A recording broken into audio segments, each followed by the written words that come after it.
박균택 의원님 신문해 주시죠. 신문 시간은 5분으로 하겠습니다. 우리 이종섭 증인에게 묻겠습니다. 이번 그 수사 방해 사건의 근본적인 책임자는 윤석열 대통령이라는 생각이 듭니다.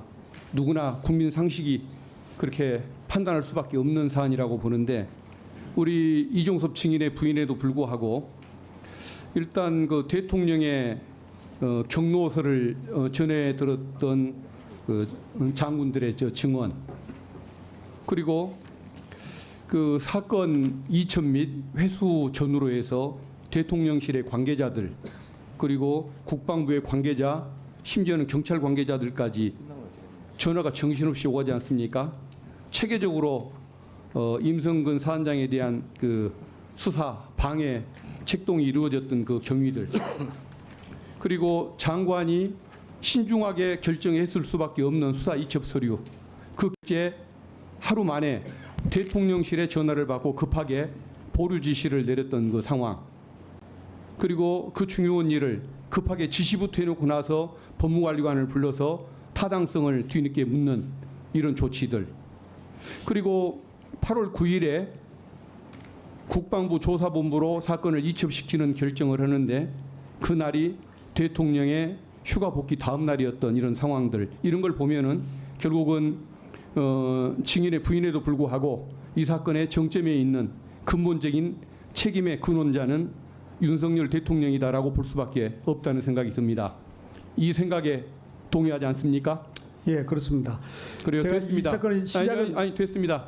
동의하는지만 물으려고 제가 의견을 여쭙던 것인데, 어차피 뭐 증언도 않고 본인에게 유리하게 또는 대통령 보호에 유리하게 그 뭐 허위 진술을 할 것이 뻔한 거 아닙니까? 증인 선서는 알 때부터 거짓말을 진실되게 증언하고 작정하고 있습니다. 거짓말을 작정하고 온 것으로밖에 볼 수 없기 때문에 그렇지 않습니다. 일단 본인의 부인한다는 그 입장, 그것만 확인하고자 하는 것입니다.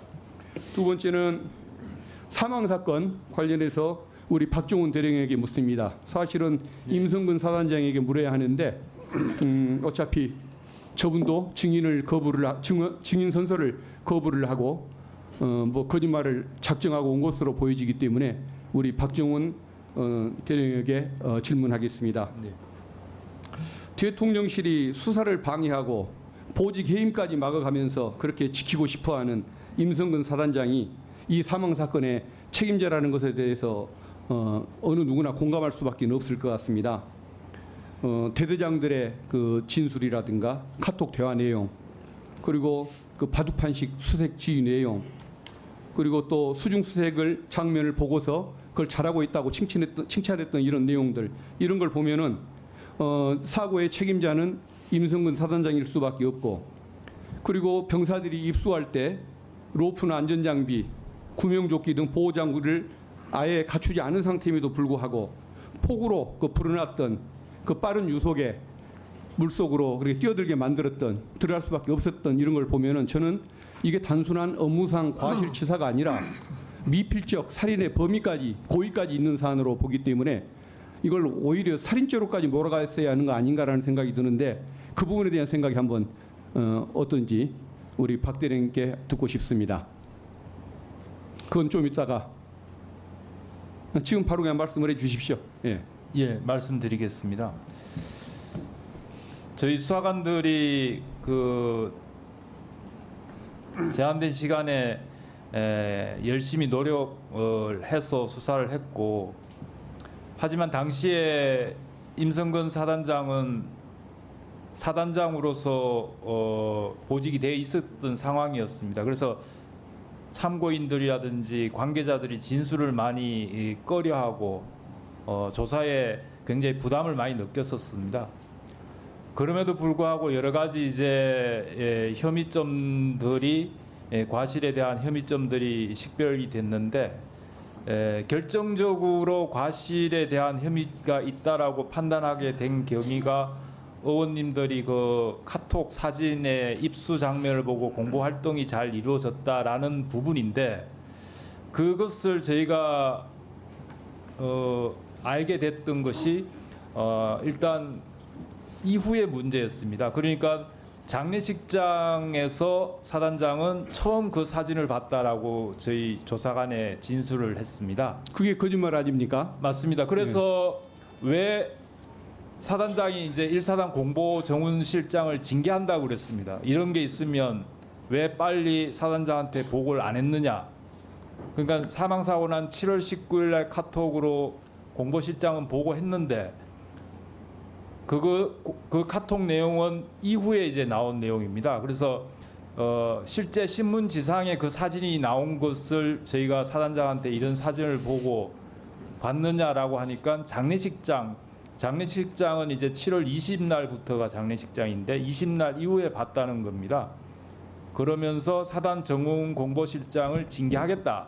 왜 빨리 보고를 안 했느냐라고 해서 하니까 정웅 공보실장이 본인이 이제 징계에 받을 우려가 있으니까 저희 수사단을 찾아왔습니다. 사실은 당일날 아침에 이렇게 카톡으로 보고한 거다. 그래서 이제 그것이 보면 7월 19일 날 사단장이 답을 한 게 07시 04분 어간입니다. 최수근 상병이 죽기 2시간 전 이야기입니다. 그래서 사단장의 진술대로 물에 들어가는 것을 지시도 하지 않았고 알지도 못했다면 이 당시 카톡을 봤으면 왜 이 물에 들어가 있느냐, 당장 멈추고 안전에 대해서 지시를 했어야 되는 것이 아니냐라는 것이 저희 수사단의 판단이었습니다. 그래서 이거는 과실에 대한 혐의가 충분히 있다. 그래서 수사의 대상은 된다라고 판단을 하게 된 겁니다. 그런 전후 관계가 좀 있습니다. 네, 잘 들었고요. 위원장님 제가 1분 정도 써도 되겠습니다. 박정훈 증인. 네.